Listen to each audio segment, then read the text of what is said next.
Carlos Dias, eu nasci em 71, nasci em Rio Pardo, uma cidade histórica, e eu diria que, de alguma forma, ter nascido em Rio Pardo fez com que eu me definisse pela profissão de historiador, né? Eu morei em Rio Pardo até os 20 anos, mais ou menos, 20 anos, e eu fui fazer o curso de História em Santa Maria, na Universidade Federal. Então, acho que de alguma forma isso acabou influenciando, né, a minha escolha enquanto historiador.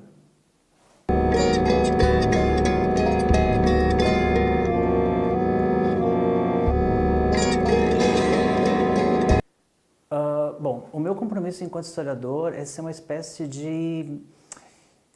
eu gosto de dizer uma metáfora que eu utilizo em sala de aula, uma espécie de ponte, né, entre o presente e o passado, ou seja, de alguma forma é como se eu possibilitasse às pessoas que elas entendessem que tudo isso que nós somos hoje é o resultado de todo um legado, de todo um esforço coletivo. Então, esse é meu compromisso, né?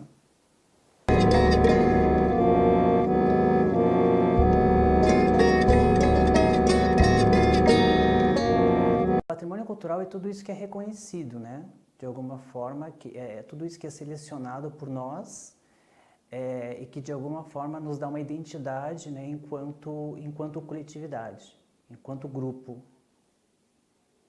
O patrimônio seria isso, tanto o patrimônio material quanto o patrimônio imaterial.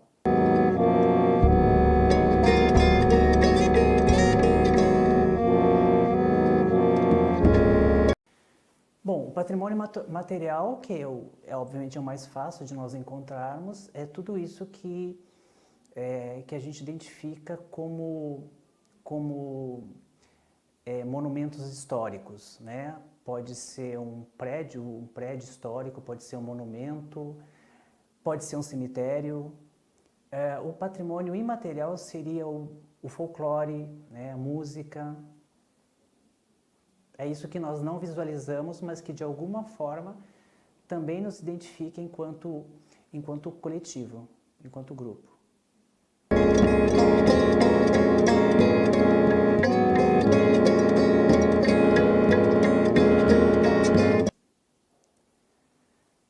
O cemitério ele é uma parte também desse patrimônio histórico-cultural, né? Eu não consigo ver o cemitério deslocado desse conjunto. Então, e é por isso que ele é tão importante. Embora socialmente aqui a gente tenha uma cultura de deslocar, de separar o cemitério, eu vejo ele como uma parte colada na nossa identidade.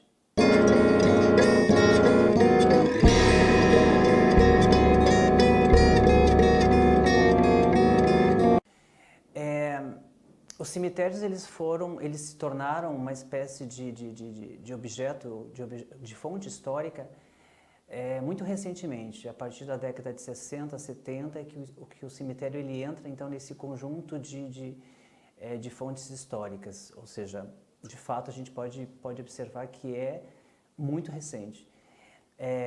E é uma forma, sim, de nós entendermos esse funcionamento, esse legado da nossa história, do nosso passado. Tá? Mas até então, até a década de 60, 70, mais ou menos, isso em termos de Europa, né? Até então, o cemitério ele não era considerado uma fonte histórica de importância ou de relevância, né? Então havia ainda um certo menosprezo por esse tipo de fonte. E, felizmente, essa visão mudou bastante, né, nos últimos tempos e tem se pesquisado muito sobre os cemitérios. E dessa forma a gente tem conseguido entender um pouco melhor esse funcionamento, né, esse conjunto da sociedade.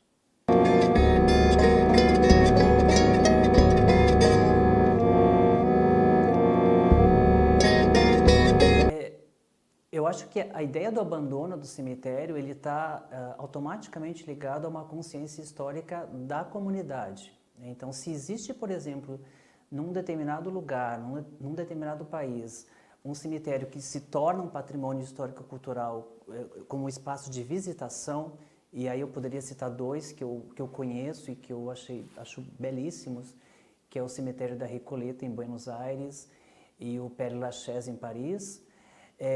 Nesse espaço, a gente consegue perceber que o cemitério ele está colado, né, nesse conjunto de patrimônios históricos da cidade, do país, portanto, há uma consciência histórica. Mas aqui, no caso do Brasil, eu acho que não existe essa consciência histórica ainda. Então, por isso que nós não damos uma importância para esse tipo de patrimônio ainda, né? Então, vocês vão identificar uma série de cemitérios que são extremamente descuidados ou abandonados, como tu mesmo disseste aí, que não fazem parte, pelo menos entre aspas, né, desse patrimônio.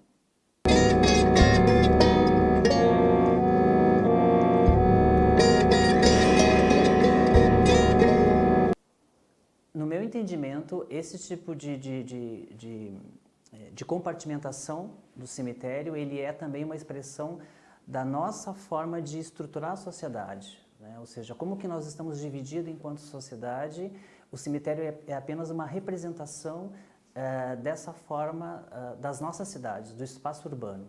Então, é interessantíssimo tu perceber que o cemitério, ele apenas reproduz, na verdade, uma ideia de organização social ao qual nós estamos acostumados no nosso cotidiano. Ou seja, ele não está fora de uma vivência que a gente já está acostumado de alguma maneira. Por isso que quando eu olhei aquelas fotos, né, aquele trabalho que tu trouxe, eu automaticamente percebi essa identificação.